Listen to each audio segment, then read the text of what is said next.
भरती हैं जननी प्रथम इनको ही निज, भरे हुए पालन और रंजन के भाव से। पालते यही हैं, बहराते भी यही हैं, फिर सारी सृष्टि उसी प्राप्त शक्ति के प्रभाव से। नमस्कार दोस्तों, आज हम हिंदी साहित्य की मूर्धन्य विद्वान आचार्य रामचंद्र शुक्ल के आदिकाल संबंधी प्रमुख कथनों पर बात करने जा रहे हैं। आचार्य रामचंद्र शुक्ल हिंदी साहित्य के एक प्रमुख हस्ताक्षर हैं। वे हिंदी के पथिकृत आचार्य के रूप में भी जाने जाते हैं। साथ ही वे हिंदी में वैज्ञानिक आलोचना के अनुसंधानकर्ता के रूप में भी जाने जाते हैं। जन्म 1884 ईस्वी, निधन 1941 ईस्वी।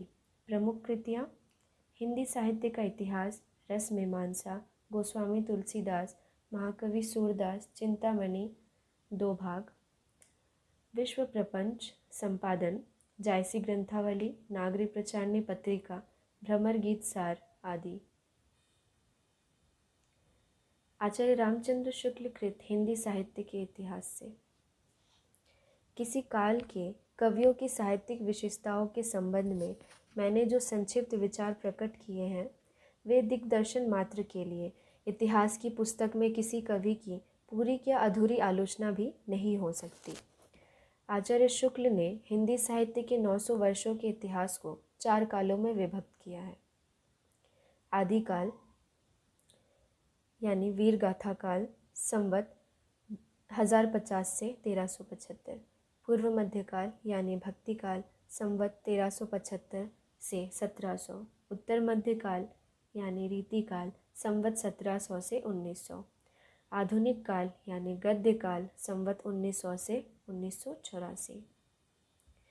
आदिकाल के संदर्भ में आचार्य शुक्ल के कथन: प्राकृत की अंतिम अपभ्रंश अवस्था से ही हिंदी साहित्य का आविर्भाव माना जा सकता है। उस समय जैसे गाथा कहने से प्राकृत का बोध होता था, वैसे ही दोहा या दुहा कहने से अपभ्रंश या प्रचलित काव्य भाषा का पद समझा जाता था।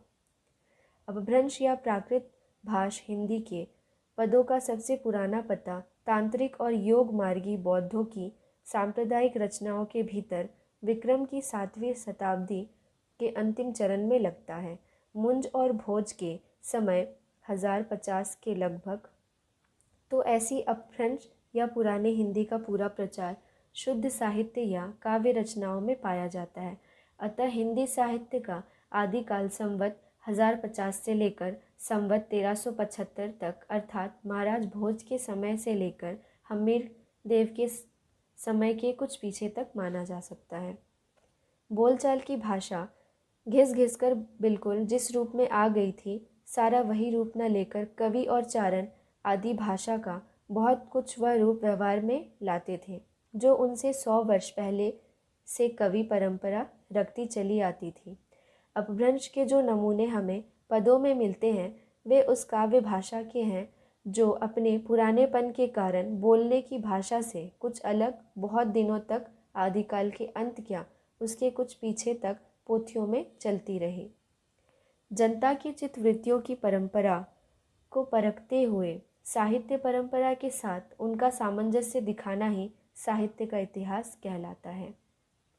हिंदी साहित्य का इतिहास का प्रारूप छात्रों के उपयोग के लिए संक्षिप्त नोट के रूप में तैयार किया गया था, जो बाद में कुछ संशोधन उपरांत काशी नागरी प्रचारणी सभा द्वारा प्रकाशित हिंदी शब्द सागर की भूमिका, हिंदी साहित्य का विकास शीर्षक के रूप में 1929 ईस्वी में प्रकाशित हुआ था।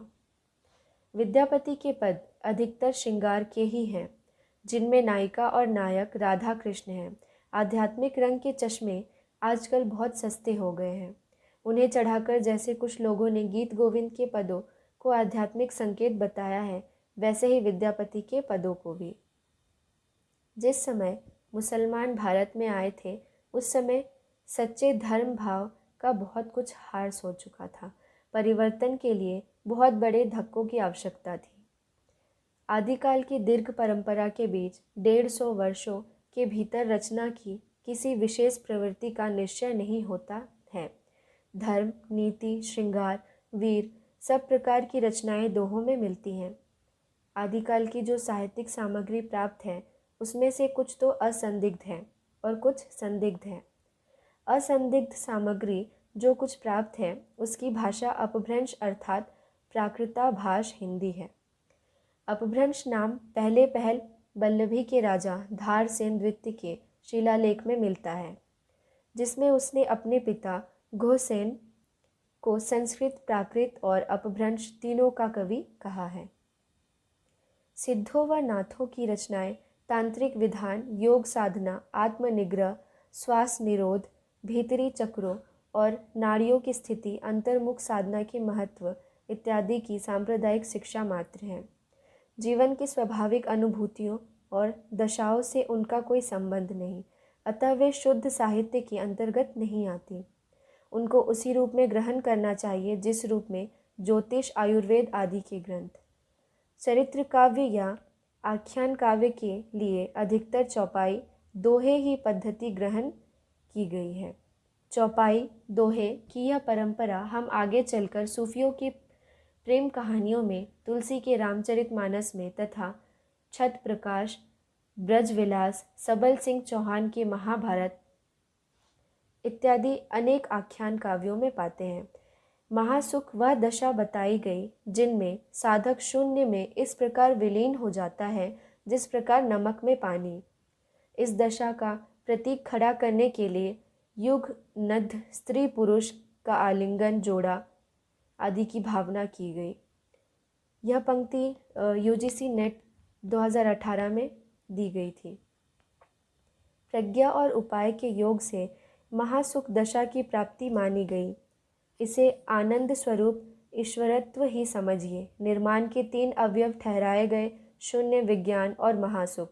निर्माण के सुख का स्वरूप ही सहवास सुख के समान बताया गया। यह पंक्ति भी यूजीसी नेट 2019 में देखने को मिला था। कैसा ही शुद्ध और सात्विक धर्म हो, गुह्य और रहस्य के प्रवेश से वह किस प्रकार विकृत और पाखंडपूर्ण हो जाता है, ब्रजयान इसका प्रमाण है। सिद्धों ने घर के चक्र, नाड़ियाँ, शून्य देश आदि मानकर साधना करने की बात फैलाई और नाद, बिंदु, सुरति, नीरति ऐसे शब्दों की उद्धरणी करना सिखाया। यही परंपरा अपने ढंग पर नाथपंथियों ने जारी रखी। सब बातों पर विचार करने से हमें ऐसा प्रतीत होता है कि जालंधर ने ही सिद्धों से अपनी परंपरा अलग की और पंजाब की ओर चले गए। वहाँ कागड़े की पहाड़ियों तथा स्थानों तक रमते रहे। पंजाब का जालंधर शहर उन्हीं का स्मारक जान पड़ता है। ज्यों ज्यों काव्य भाषा अपभ्रंश से देश भाषा की ओर अधिक प्रवृत्त होती गई, त्यों त्यों तत्सम संस्कृत रखने में संकोच भी घटता गया। शांगधर के पदों और कीर्तिलता में इसका प्रमाण मिलता है। राजाश्रित कवि और चारण जिस प्रकार नीति, श्रृंगार आदि के फुटकल दोहे राजसभाओं में सुनाया करते थे, उसी प्रकार अपने आश्रयदाता राजाओं के पराक्रमपूर्ण चरितों या गाथाओं का वर्णन भी करते थे। यही प्रबंध परंपरा रासों के नाम से पाई जाती है, जिसे लक्ष्य करके इस काल को हमने वीर गाथा काल कहा है। नाल के बिसलदेव रासों में जैसा कि होना चाहिए था, न तो उक्त वीर राजा की ऐतिहासिक चढ़ाइयों का वर्णन है, न उसके शौर्य पराक्रम का। श्रृंगार रस की दृष्टि से विवाह और रूठ कर विदेश जाने का प्रोषित पतिका के वर्णन के लिए मनमाना वर्णन है। इस बिसलदेव रासों छोटी सी पुस्तक को बिसलदेव ऐसे वीर का रासों कहना खटकता है, पर जब हम देखते हैं कि यह कोई काव्य ग्रंथ नहीं है, केवल गाने के लिए इसे लिखा गया था, तो बहुत कुछ समाधान हो जाता है। यह पुस्तक न तो वस्तु के विचार से और न भाषा के विचार से अपनी असली और मूल रूप में कही जा सकती है। चंद्रवरदाई हिंदी के प्रथम महाकवि माने जाते हैं और इनका पृथ्वीराज रासो हिंदी का महाकाव्य है। यह ग्रंथ न तो भाषा के इतिहास के और न साहित्य के इतिहास के जिज्ञासु के काम का है। यह पूरा ग्रंथ वास्तव में ही जाली है। यह चंद्रवरदाई के पृथ्वीराज रासो के संदर्भ में उन्होंने कहा था। वीडियो को अंत तक देखना ना भूलें और लाइक और सब्सक्राइब ज़रूर करें। जैसे पुराना चावल ही बड़े आदमियों के खाने योग्य समझा जाता है, वैसे ही अपने समय से कुछ पुराने पड़ी हुई परंपरा के गौरव से युक्त भाषा ही पुस्तक रचने वालों के व्यवहार योग्य समझी जाती थी।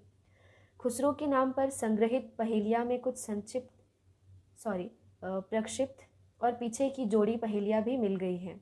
इसमें संदेह नहीं, कबीर की अपेक्षा खुसरो का ध्यान बोलचाल की भाषा की ओर अधिक था, उसी प्रकार जैसे अंग्रेजी का ध्यान बोलचाल की भाषा की ओर अधिक रहता है।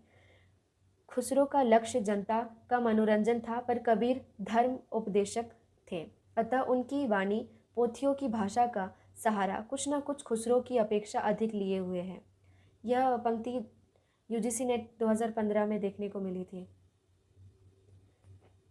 जिस प्रकार हिंदी साहित्य बिसलदेव रासो पर अपना अधिकार रखता है, उसी प्रकार विद्यापति की पदावली पर भी। विद्यापति को कृष्ण भक्तों की परंपरा में ना समझना चाहिए। हिंदी के इतिहास की एक विशेषता यह भी रही कि एक विशिष्ट काल में किसी रूप की जो काव्य सरिता वेग से प्रवाहित हुई, वह यद्यपि आगे चलकर मंद गति से बहने लगी, पर 900 वर्षों के हिंदी साहित्य के इतिहास में हम उसे कभी भी सर्वथा सूखी हुई नहीं पाते। आचार्य रामचंद्र शुक्ल ने आदिकाल को अनिर्दिष्ट लोक प्रवृत्ति का युग कहा है।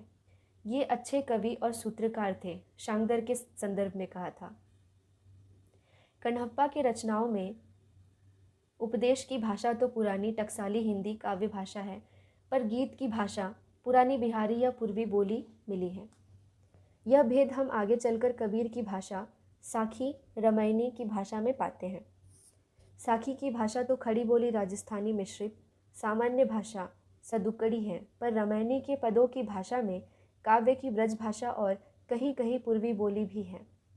गोरखनाथ के नाथ पंथ का मूल भी बौद्धों की यही वज्रयान शाखा है। 84 सिद्धों में गोरखनाथ भी गिन लिए गए हैं। यह स्पष्ट है कि उन्होंने अपना मार्ग अलग कर लिया। माना कि रासो साहित्य नहीं है, काव्य ग्रंथ है, पर काव्य ग्रंथों में सत्य घटनाओं में बिना किसी प्रयोजन कोई उलटफेर नहीं किया जाता। यह पूरा ग्रंथ वास्तव में जाली है। पृथ्वीराज रासो के संदर्भ में ये कहा था। धन्यवाद।